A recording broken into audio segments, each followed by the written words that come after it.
Three hens and a peacock. What is a peacock? What is a hen?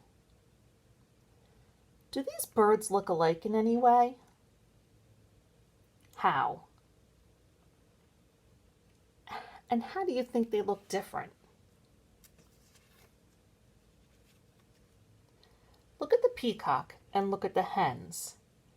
How do you think the hens are feeling? Let's read to find out why the hens look like they are so upset.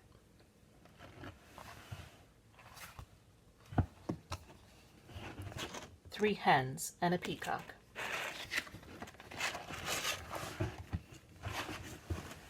Things were quiet on Tucker's farm. The cows chewed their cud. The hens clucked and pecked and laid their eggs.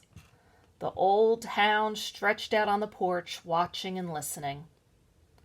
Once in a while, someone would stop by to buy tomatoes or corn, perhaps a quart of milk. Nothing unusual happened there until... What's happening in this illustration?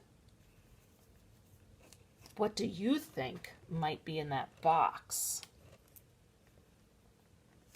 What animals do you see so far on the farm?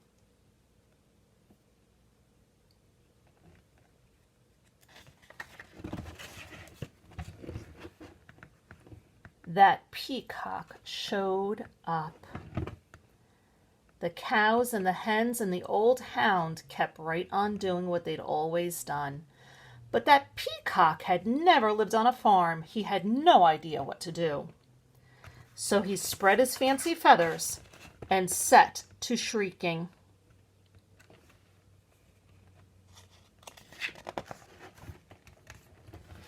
Eventually, the peacock wandered down the road. When cars whizzed by, he shook his feathers and cried out in his loudest voice. Of course, folks stopped for a closer look. Why do you think these people are taking pictures of the peacock?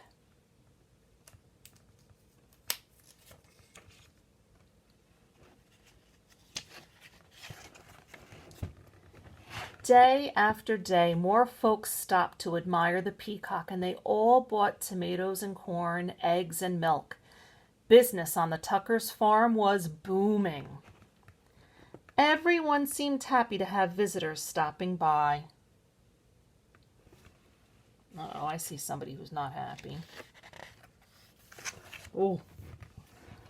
But trouble was brewing in the hen house. The hens were squawking and clucking and flapping their wings. We do all the work around here. I'd like to see that peacock lay one single egg. Exactly. He just struts around screaming. I suppose fancy feathers are more important than laying eggs. That lazy peacock gets all the attention and we do all the work. The hens are really upset about the peacock. Why do you think they are unhappy? Do you think the peacock should lay eggs too? Why or why not?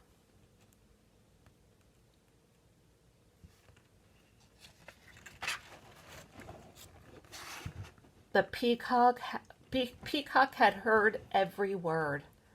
For days he moped about, moaning and groaning. I wish I could be more useful around here. Clucked one hen. The others ruffled their feathers. The old hound stretched and slowly raised his head. Why not let the peacock stay here to be useful while you hens take the glamorous job down the road? How do you think the peacock feels when he hears what the hens say? Do you think the hound's idea is a good one?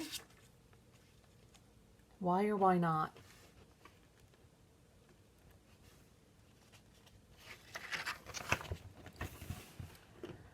The three hens began clucking to one another. What a wonderful plan. Yes, it's a fabulous idea. Oh, ladies, we must fancy up our feathers tonight, and nothing but our brightest beads, bangles, and bows. We'll stop traffic for sure. Why, you girls know I can strut with the best of them." The Peacock perked up. "Let's do it," he declared. "Tomorrow I'll stay here, sit on a nest, and cluck." "And we'll get all gussied up," said the hens. "We'll be so glamorous."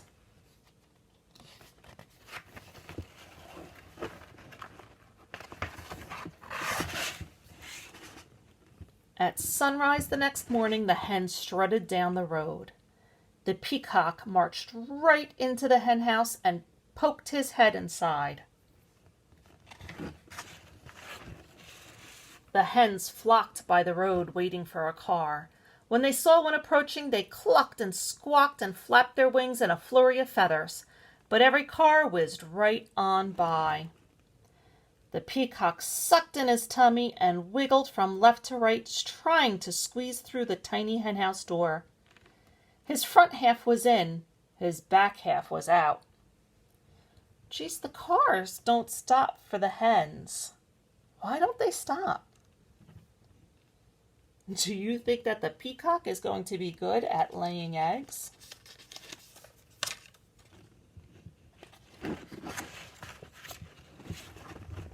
Down by the road, those hens tried every chicken trick they knew. Still, no cars stopped. Finally, the Peacock made it into the hen house. He held his breath and pushed with all his might, but no matter how hard he tried, he could not lay a single egg. Not one.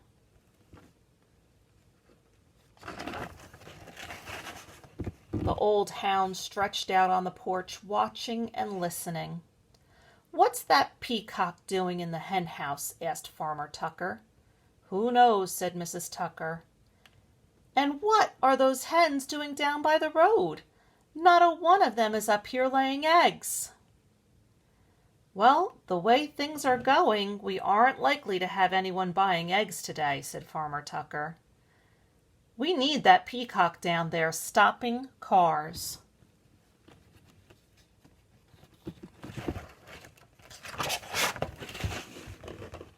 When the Peacock heard that, he smiled the biggest smile you ever saw on a bird's beak. "I am helping," he thought. He squirmed back and forth until he popped out of the cramped hen house. Then he trotted off to find the hens. The exhausted hens were all clucked out. Every feather was out of place. What a day! We couldn't get one car to stop. It's true. Why, most of them didn't even slow down. The Peacock met the hens as they trudged up the road. "I can tell you I'm no good at laying eggs," he said. "I'm just not meant for it."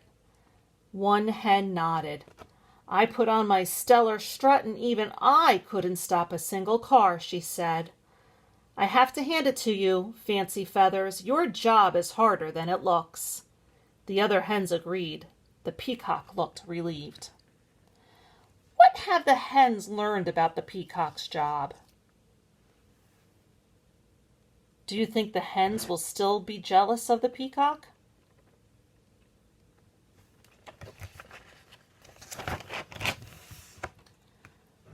So the hens marched back to the hen house. The Peacock strutted down to the road. The old hound stretched out on the porch, watching and listening. And things were quiet again on the Tuckers' farm.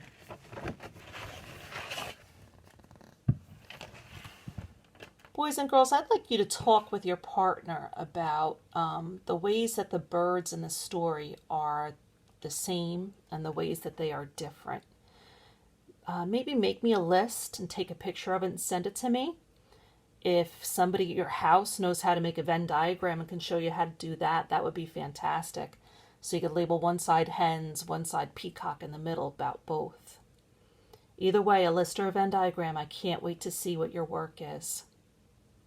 I hope you enjoyed our story.